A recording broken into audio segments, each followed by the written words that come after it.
Imagine this. You're walking down a busy street, cars honking, people chatting, a bird chirping overhead. Then, in an instant, silence. Complete and total silence. The car mid-honk, the person mid-sentence, the bird frozen with its wings outstretched. Everything and everyone has stopped, except you. What would you do if you were the only person in the world who could still move? At first, it would be pure chaos for your mind. You'd probably wave your hand in front of someone's face, maybe even give them a gentle nudge. Nothing. They're like living statues. Panic might set in. Is this a dream? A prank? You'd run around, shouting, trying to get any reaction, but the world remains a perfect, silent photograph. After the initial shock wears off, a strange sense of freedom would start to creep in. The world is your playground. Think about it.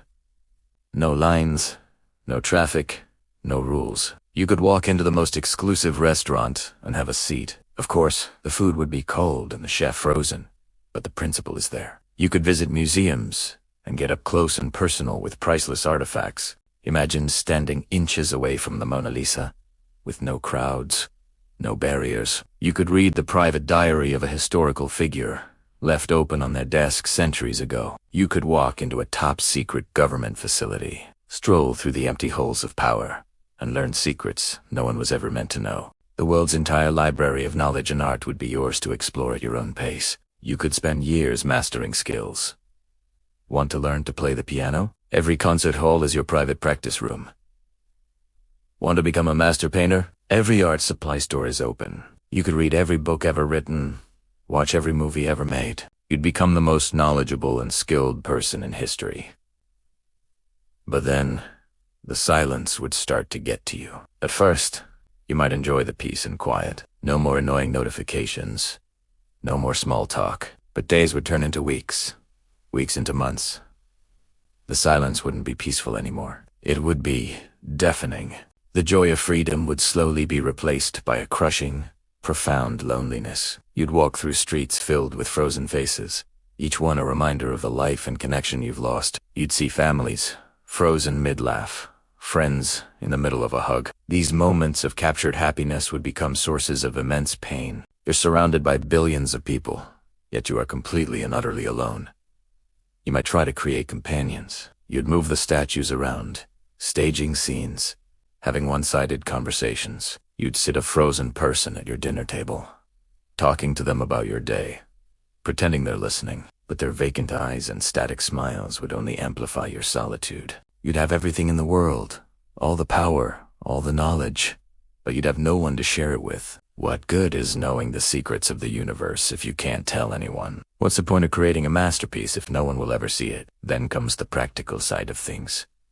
How would you survive? The power grid would eventually fail. No more lights, no more internet, no more refrigerated food. You'd have to learn old-world survival skills. Foraging, hunting. But how do you hunt an animal that's frozen in place? Water would stop flowing from the taps. You'd have to find natural sources. The world, once a modern marvel, would slowly decay around you. Buildings would crumble, nature would reclaim the cities, and you'd be a lonely witness to the slow-motion apocalypse. The psychological toll would be immense. You'd talk to yourself, create imaginary friends, anything to keep the madness at bay. You'd reread the same books, rewatch the same frozen scenes, hoping for a flicker of movement. Your own reflection would become your only companion. But what if one day you're looking at your reflection, and it freezes too?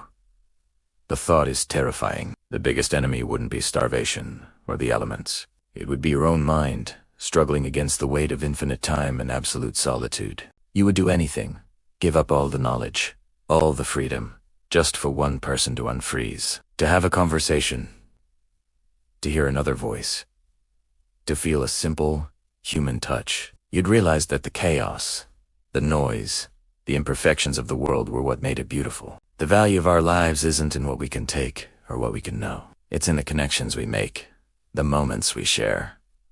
So, what would you do? Would you spend your time seeking pleasure, knowledge, or power? Or would you spend every waking moment trying to figure out how to unfreeze the world, even if it meant giving up your unique position? It's a question that makes you think about what truly matters. Perhaps the greatest gift isn't having the world to yourself, but having someone to share it with.